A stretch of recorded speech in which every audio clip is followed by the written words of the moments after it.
সন্ত্রাসকে প্রতিহত করতে হবে। তারা ঈদের এবং ঈদের পরে কোন প্রকার নাশকতা যেন না করতে পারে আমাদের সবার সজাগ দৃষ্টি রাখতে হবে। আপনারা একটা কথা মাথায় রাখবেন, বিএনপি নেতৃবৃন্দের হাত শক্তিশালী করার দায়িত্ব কিন্তু তৃণমূল থেকে। তৃণমূলের দায়িত্ব হলো আমাদের এই সকল নেতৃবৃন্দের সম্মান রক্ষা করা। 22 নম্বর ওয়ার্ডের যুব দলের নেতৃবৃন্দ সবসময় 22 নম্বর ওয়ার্ড বিএনপিকে একটি সুন্দর এবং সবসময় লোক দিয়ে সাহায্য করে এসেছে এবং সব কাজে মহানগর বিএনপি এবং যুব দলের নেতৃবৃন্দকে বড় মিছিল উপহার দিয়েছে।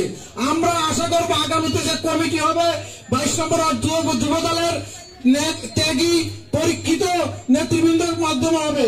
যারা হাইব্রিড 5ই আগস্টের পরে আসছেন তাদেরকে কোন কমিটিতে স্থান দেবেন না, এটা আমাদের ওয়ার্ড বিএনপির দাবি। এবং আপনাদের দাবি, আপনারা কমিটি করার আগে আমাদের অভিভাবক অ্যাডভোকেট শফিকুল আলম মামাকে আপনাদের কমিটি অবগত করবেন, তার দিক নির্দেশনা নেবেন। যদি মনে করেন ওয়ার্ড বিএনপির দিক নির্দেশনা নিতে পারেন, যদি না নিতে চান আমাদের অভিভাবকের দিক নির্দেশনা নিলেই হবে। কিন্তু 5ই আগস্টের পরে কোন যুব নেতারে কোন পদ দেবেন না। আগামীতে আবার ত্যাগ আন্দোলন আসলে এই সকল নেতা কিন্তু আর থাকবে না, তখন ওই ত্যাগীরাও দুঃখে কষ্টে আর রাজপথে থাকবে না, আমাদের লস হয়ে যাবে। আমাদের যারা রাজপথে থাকে তাদের দিয়ে আমরা কমিটি হবে এবং যুব দল একটি শক্তিশালী দল।